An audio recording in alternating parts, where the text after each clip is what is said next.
حضور کے غلام تھے، ظاہر نام تھا۔ نبی کریم علیہ السلام فرمایا کرتے تھے میں اس کا شہری ہوں، یہ میرا پینڈو ہے، یہ میرا دیہاتی ہے۔ اب تو پینڈوؤں کو بڑی شرم آتی ہے نا، پینڈو کہہ دیں۔ میں کئی دفعہ کہتا ہوں مینو آنکھو یار کھول کے سارے پینڈو، میں بھی پینڈو جی، میرے ابا جی بھی، میرے دادا جی بھی۔ اصلاً آپ کو پتہ ہے کہ شہروں میں رہنے والے عربیوں کا رواج تھا کہ جب وہ شہر میں بچہ پیدا ہوتا تو اسے تازہ ہوا کے لیے 4-5 سال گاؤں میں بھیجتے۔ اسی لیے تو میرے نبی حضرت حلیمہ کے پاس گئے تھے۔ تو یہاں پینڈو گردن جھکا لیتا ہے۔ یہ جتنے شہر آباد ہیں پینڈوؤں کی وجہ سے آباد ہے۔ پینڈو بڑی تر و تازہ قوم کو کہتے ہیں، پر پتہ نہیں کیا بات ہے، مور بڑا خوبصورت ہوتا ہے، ہر وقت پیروں کو دیکھتا رہتا ہے، کہتا ہے کبھی یہ صحیح ہوتے نا۔ او خدا کے بندے باقی سارا جسم دیکھنا، تیری صرف سڑک کچی ہے تو سب سے نیچا ہو گیا ہے۔ تیری سڑک کچی ہے پر تیری ہوا بڑی تر و تازہ ہے۔ تو اس طرح بھی تو غور کرنا، اپنی مٹی پہ چلنے کا سلیقہ سیکھو۔ سنگ مرمر پہ چلو گے تو پھسل جاؤ گے۔ اور درویشوں نے کہا تھا دیش اپنے دیاں واللہ نالو، تم بے لالا کھائیے، آمی غیر ملک دے باغاں اندر میوے کھان نہ جائیے۔ وہ بھائی یہاں رہ، وہ صحابی آیا کرتے تو حضور فرماتے ہیں یہ نا میرا پینڈو ہے، میں اس کا شہر۔ وہ آتے تو عجیب و غریب ہی باتیں کرتے، کئی پوچھتے کھانا کیا ہے، سویرے کیا کھایا تھا۔ اب میرے مریدوں میں سے شاگردوں میں سے کوئی آ کے کہے استاد جی سویرے کا کھایا تھا، میں کہوں گا تیرا دماغ ٹھیک ہے، جو بھی کھایا تھا تو کون ہوتا ہے پوچھنے والا۔ لیکن وہ عجیب و غریب سوال کرتے، میرے نبی کریم مسکرا کے جواب دیتے۔ یہ اخلاق ہے، یہ کہ اب تو خیر پیروں کا تو رواج ہی بڑا انوکھا ہے۔ یہاں تو مرید جب داخل ہو خانقاہ پہ تو 5000 کا نوٹ پہلے نکال لے، پھر تو ہو سکتا ہے شفقت کھل جائے ساری، پھر تو ماحول صحیح ہو جائے۔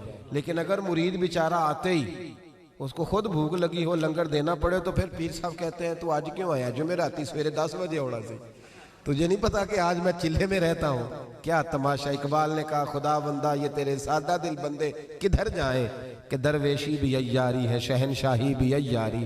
اور اقبال کہنے لگے یہ نذرانہ نہیں یہ سود ہے پیران حرم کا، یہ نذرانہ نہیں یہ سود ہے۔ میں سخت لوگوں کے پاس بیٹھتا ہوں تو کبھی کبھی کو بات سخت بھی مجھ سے نکل جاتی ہے، مجبوری جو ہوئی ہو جاتی۔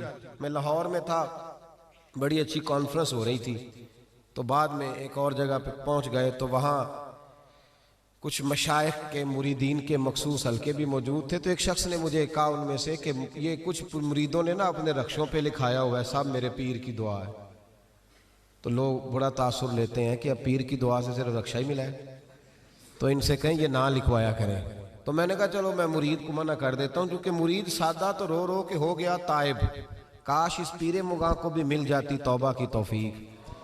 تو میں نے کہا کہ چلو میں مرید کو منع کر دیتا ہوں رخشے پہ نہ لکھوائے، پیر صاحب تو اپنی پراڈوں پہ لکھوائیں نا کہ سب میرے مریدوں کا نذرانہ ہے، ان کو منع کر دیتے ہیں۔ اور آپ سے شکوہ ہے، آپ سے شکوہ ہے، یہ جو آپ کو 40 سال مصلے پہ کھڑے رہ کے امامت کراتا ہے یہ کبھی پیر نہیں بنتا، حالانکہ رسول اللہ کے مصلے پہ کھڑا ہے، نبی پاک کے منبر پہ کھڑا ہے۔ میں نے کہا ہے تھوڑی خشکی ہے تو کچھ باتیں سخت بھی کروں گا۔ میرے پاس ایک شخص آیا کرتا تھا، روز اپنے پیر کی کوئی نہ کوئی کرامت سناتا۔ تو ایک دن گھر میں کچھ جھگڑا ہو گیا بھائی کا، کوئی طلاق کا معاملہ ہوا تو مجھ سے پوچھنے آ گیا، کہنے لگا حضرت جی وہ طلاق کا مسئلہ بتائیں۔ تو میں کہا پیرا نو پوچھ، کہنے ہونا نہیں ہوندا۔ تو میں کہا جیل نے پھر کرامت تو روز نہیں تیار ہوتی ہے، بانج علمو جو کرے فقیری او جاہل مرے دیوانہ ہو۔ میں کافر نہیں آ کے، حالانکہ سلطان باؤ نے کافر کہا، تو میں حالانکہ اتنی بات نہیں کر رہا جتنی وہ کہہ گئے۔ خیال کریں تھوڑا سا، ہم نے تو استحصال کیا۔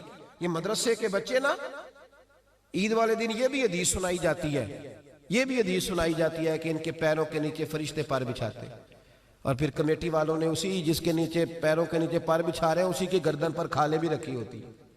یہ وہ معزز آدمی ہے جس کے پیروں کے نیچے فرشتوں نے پر بچھائے؟ یہ تو استحصال کیا آپ نے، حد کر دی۔ بہت سارے شیخ الحدیث ہیں جن کی بیٹیاں ابھی اس انتظار میں ہیں کہ کہیں سے جہیز آئے گا تو شادی ہوگی۔ میں ایسے لوگوں کو جانتا ہوں جنہوں نے 40 سال فقہ پڑھائی لیکن اپنا مکان نہیں مل سکا، اور ان فراڈیے پیروں کو اور بے شرع نعت خانوں کو اور جاہل خطیبوں کو آپ نے رئیس اعظم کر دیا۔ کبھی اس دکھ کو سنو گے تو میں سناؤں گا، آپ لوگوں نے حد کر دی۔ یہ ربیع الاول آتا ہے تو ریٹ لگتے ہیں، بولیاں لگتی ہیں۔ ڈرو اللہ تعالیٰ سے، ڈرو۔ جو آپ کو ہر جمعے رسول اللہ کا دین سناتا ہے وہ بھی نبی پاک کا نمائندہ ہی ہے۔ کبھی آگے بڑھ کے اس کا بھی حال پوچھ لیا کرو۔ ہم تو سوٹ دیتے ہیں قاری صاحب کو 27ویں رات کو، اسی 27ویں کو دیتے ہو نا، تاکہ نہ کوئی درزی پکڑے نہ کوئی سی کے دے، وہ پہننا نہ لے کے عید والے دن نیا جوڑا ہمارے برابر نہ ہو جائے۔ اس لیے 26 روزے دیتے ہو، ان کی قدر کرو۔ آستانے ہر گاؤں میں بہت بڑا گنبد دربار کا تو نظر آتا ہے، پر مدرسے بے آباد ہو گئے، مدرسے خدا را۔ کوئی شک نہیں کہ ہمارے اندر کوتاہیاں آئی ہیں، پر کبھی ان طالب علموں کا حال بھی دیکھو۔ ایک محتمم صاحب تنظیم المدارس کی میٹنگ تھی تو کہہ رہے تھے میں نے کبھی مدرسے کا کھانا نہیں کھایا آج تک، طالب علم میں بڑا نیک ہوں۔ تو میں نے کہا جناب آپ اس طرح کریں کہ والا تقوی چھوڑ دیں، سویرے سے مدرسے کا ہی کھانا کھائیں تاکہ پتہ چلے مدرسے میں پکتا کیا ہے، آپ صبح سے وہی کھائیں تاکہ آپ کو خیال آئے۔ بہرحال میں بات دور نہیں لے کے جاتا، میں آپ کو سمجھا رہا ہوں کہ دین کو اس کی اصل بنیاد پر، اصل وہ صحابی آیا کرتے تو نبی پاک کو ہسایا کرتے اور ایسے ایسے عجیب سوال کرتے، حضور بڑی تسلی سے جواب دیتے۔ حضرت عمر فاروق فرماتے ہیں جب حضور کبھی پریشان ہوتے تو ہمارا دل کرتا وہ پینڈو کبھی آ جائے نا، وہ کبھی آ جائے نا آج تو محبوب کو ہنسائے، آ جائے کبھی۔ وہ کبھی کبھی آتے کرتے پتہ کیا، اللہ کے محبوب صدقہ قبول نہیں کرتے تھے، نذرانہ لے لیتے تھے، اسی لیے مانگنا منع ہے، اور اگر کوئی خود دے تو نبی پاک نے فرمایا یہ سمجھو تمہیں اللہ نے عطا کیا ہے، یہ خود دے، یہ بخاری ہے، اگر آپ خود سے آ جائے تو وہ عطائے خداوندی۔ تو حضور کو کوئی تحفہ دیتا، نذرانہ دیتا تو قبول کر لیتے، وہ اکثر نہ تازے پھل لاتے، سبزیاں لاتے خرید کے، حضور جب تناول کر لیتے تو کہتے یا رسول اللہ وہ دکاندار کے پیسے بھی دینے ہیں، میں ادھار لایا ہوں۔ تو محبوب فرماتے میں نے تجھے کہا تھا لاؤ، کہ سونے سارے لاتے ہیں تو میرا بھی تو دل کرتا ہے نا۔ تو نبی کریم فرمانے لگے پھر اب کیا کروں گا، حضور اس کے پیسے دے دے، میں نے کہا تھا میں حضور سے کہوں گا پہنچ جائیں گے۔ تو کہتے ہیں نبی کریم نا ڈیوٹی لگاتے حضرت ابو بکر صدیق کی، حضور ڈیوٹی لگاتے حضرت عمر فاروق کی، ڈیوٹی لگاتے عثمان غنی مولا علی کی، فرماتے میرا غلام لے جا تو پیسے دے کے آ۔ حضرت انس بن مالک کہتے ہیں میں نے مدینے کی گلی میں وہ والا رنگ بھی دیکھا کہ جب وہ کالا کلوٹا حضور کا وہ دیہاتی غلام ایک دکان پہ کھڑا ہو کے سودا خرید رہا تھا، اچانک میرے نبی کریم آ گئے اور حضور نے پیچھے سے آ کے نا اس کی آنکھوں پہ ہاتھ رکھ دیا، پیچھے سے۔ کبھی اتنے لاڈ کرتا کوئی پیر دیکھا ہے مریدوں کے ساتھ، کوئی استاد دیکھا ہے کبھی؟ یہاں تو لوگ زیادہ ہاتھ چوم لے تو پیر کہتے ہو جراثیم نہ لگ جائے، میرے نبی کریم علیہ السلام نے ہاتھ رکھے اور حضور نے فرمایا بوجھ بھلا میں کون ہوں، ذرا بوجھ نا، یہ اخلاق ہے۔ پینڈو ہے، اسے بولنا بھی نہیں آتا، اسے سلیقے بھی نہیں آتے، بوجھ بھلا۔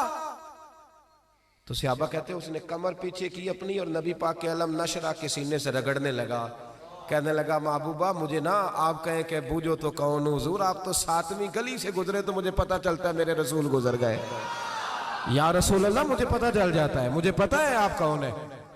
میرے نبی کریم نے نا ادھر دیکھو ہاتھ تھام کے نا ان کا بلند کیا، فرمایا یہ غلام میں نے بیچنا ہے، کوئی خریدے گا؟ یہ میں نے بیچنا ہے، کوئی خریدے گا اسے؟ یہ میں نے بیچنا ہے۔ مسکرا رہے تھے سارے، صحابہ ہنس رہے تھے۔ جب کہا نا بیچنا ہے تو کالا کلوٹا حبشی غلام آنکھوں میں آنسو آ گئے، کہنے لگے سونیا مجھے نام بھی نہیں لکھنا آتا، یا رسول اللہ مجھے سائن نہیں کرنے آتے، دستخط نہیں کر سکتا، حضور دنیا کا کوئی کام نہیں آتا، رنگ بھی کالا ہے، برادری بھی کوئی نہیں، مجھے کون خریدے گا؟ تن تندور تے ہڈاں دا بالن اسی ہاواں نال تپایا، کپ کپ مکیاں پیڑے کیتے، اتوں عشق پلیتھن لایا، تن دا سالن من دی ہانڈی لون صبر دا پایا، غلام فریدہ بس میں ساری تیری، تینوں وجہ یقین نہیں آیا؟ کہا یا رسول اللہ آپ کے سوا کوئی نہیں، مجھے کون خریدے گا حضور؟ کوئی بھی نہیں۔ میرے محبوب نے جب یہ سنا تو کندھے پہ ہاتھ رکھ کے موڑا اور سینے سے لگایا، میں چپ کر، جس کو میں خریدوں اس کی قیمت اللہ کی نظر میں بڑی زیادہ ہوا کرتی، رب کی نظر میں تو بڑا۔ او بھائی تو دیکھنا تیرا اندیا، میرا ایک سنگی ہے بڑا سادہ سا، وہ اکثر آتا ہے تو بچوں سے پوچھتا پیر صاحب کدھر ہے؟ وہ کہتا ہے کوئی نہیں ٹھہر کے ملیں گے، کہتا نہیں کام بتاؤ، نہیں انہوں نے دسنا ہے، میں تو نہیں دسنا۔ وہ اس جمعے بھی آیا تھا تو کچھ 26 کو تعویذ لے جا چکا ہے مجھ سے، جب لے کے جاتا ہے کہتا ہے گم ہو گیا حضرت جی نیا دے دیں۔ ایک دن چلا گیا تو موچی کے پاس، وہ اس کو کہا کوئی چمڑے کے اندر اس کو لگا دو، تو وہ مڑنے لگا تعویذ کو تو وہیں بھول آیا، کسی اور کام نکل گیا، واپس آ گیا میرے پاس، کہتا ہے تعویذ ہوتے بھول گیا تسی نواں دے چھڈو۔ میں کہا انہوں جا کے پوچھو تے کول ہی ہوگا، کہتا جو انہیں گواتا ہویا تو مینوں پھر پھیرا پائے گا، تو آپ ایک اور دے دیں، میرا کچھ نہیں جاتا۔ آپ یقین کریں وہ سادہ ہے نا، وہ سادہ ہے، وہ کوئی بناوٹ نہیں کرے گا کبھی، وہ کوئی دھوکہ نہیں دے گا، وہ وہ کبھی جھوٹ نہیں بولے گا، وہ کبھی ملمہ سازی نہیں کرے گا، وہ جتنی بات کرے گا اتنی کھول کے کرے گا۔ یار ان دیہاتیوں سے، ان پڑھوں سے، غریبوں سے، ان لوگوں سے جو سادے ہیں، جنہیں نہیں آتا کچھ بھی، ان سے کون گزارا کرے گا؟ کون ان کی بات سنے گا؟ کون ان کے قریب جائے گا؟ کون ان کے دکھ سنے گا؟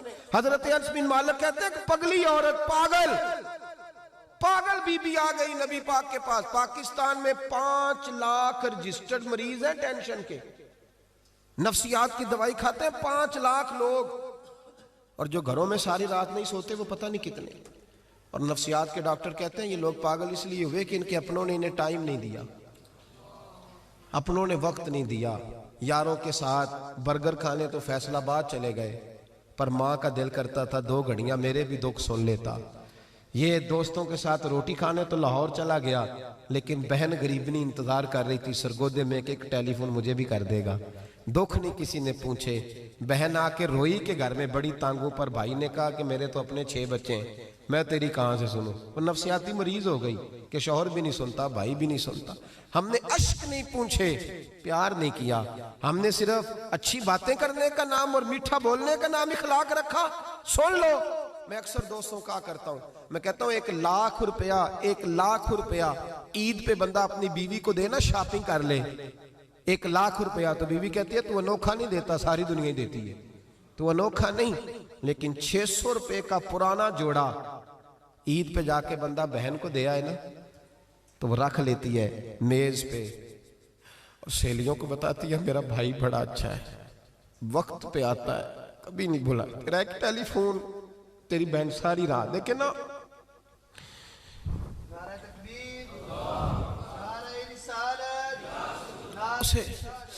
یہ نا معاشرے میں بڑی ساری، حضرت شیمہ تھی نا نبی پاک کی رضائی ہمشیرہ، حضرت حلیمہ کی، تو ان کے سارا قبیلہ گرفتار ہو کے آیا تھا۔ وہ جب آئی ہیں نا نبی پاک کے پاس، تو حضرت ابو ہریرہ سے کہنے لگی حضور کو جا کے بس کان میں کہہ دو کہ حلیمہ کی بیٹی آئی۔ حضرت ابو ہریرہ کہتے ہیں حضور اتنی تیزی سے اٹھے کہ نبی پاک کی چادر بھی منبر پہ رہ گئی۔ پھر حضور گھر لے گئے، فرمایا فاطمہ اور عائشہ کو بلاؤ، میری بہن آئی ہے۔ میرے محبوب کریم نے فرمایا تو اگر کہے گی نا تو میں تیرے لیے مدینے میں مکان بنا دوں گا، تو یہیں رہ جا۔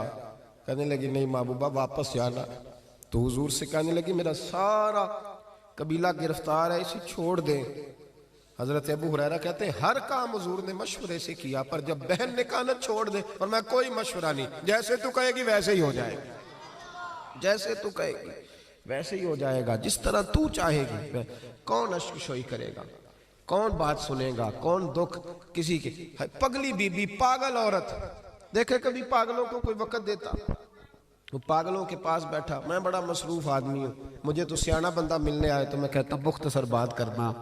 ایک پگلی بی بی آئی، پاگل، حضرت انس کہتے ہیں آ کے کھڑی، کہنے یا رسول اللہ مجھے کام ہے۔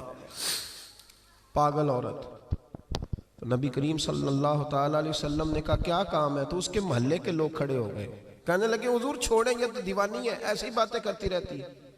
جناب انس بن مالک فرماتے ہیں حضور ناراض ہوئے، فرمایا تم سے بات کر رہی ہے کہ مجھ سے کر رہی ہے؟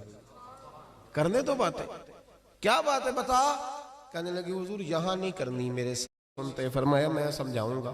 یا رسول اللہ یہ پاگل کہہ کے چھیڑتے۔ حضور نے فرمایا کوئی نہیں کہے گا، میں منع کر دوں گا۔ حضرت انس کہتے ہیں دیر تک حضور کو، ریت پہ حضور بیٹھے۔ یار یہ بھی سنت ہے میرے نبی، صرف کھانے کے درمیان میٹھا کھانا ہی سنت نہیں میرے بھائی، یہ بھی نبی پاک کی سنت ہے، یہ بھی رسول پاک کا طریقہ ہے۔ نبی کریم نے دیر تک وقت دیا، دیر تک، کبھی ہستی کبھی رو دیتی۔ حضرت انس کہتے ہیں میں نے یہ انداز بھی دیکھا، جب وہ ہستی تو حضور بھی ہستے، کبھی کو پاگل کے غم سن کے بھی رویا، لیکن ایسا کوئی محبوب کہیں ہوگا نہ کہیں ہے، بیٹھا ہے چٹائی پہ مگر عرش نشیں ہے۔ میرے محبوب نے کھل کے باتیں سنی، کھل کے اپنی مرضی سے کہنے لگی محبوبہ میں تھک گئی ہوں، اب آپ جائیں۔ حضور میں تھک گئی ہوں، آپ جائیں۔ نبی کریم اٹھے اور اٹھ کے فرمایا کسی کا خیال نہ کرنا، جب تیرا دل کرے دوبارہ آ جاتا۔ یار یہ حسن ہے، یہ وقار ہے،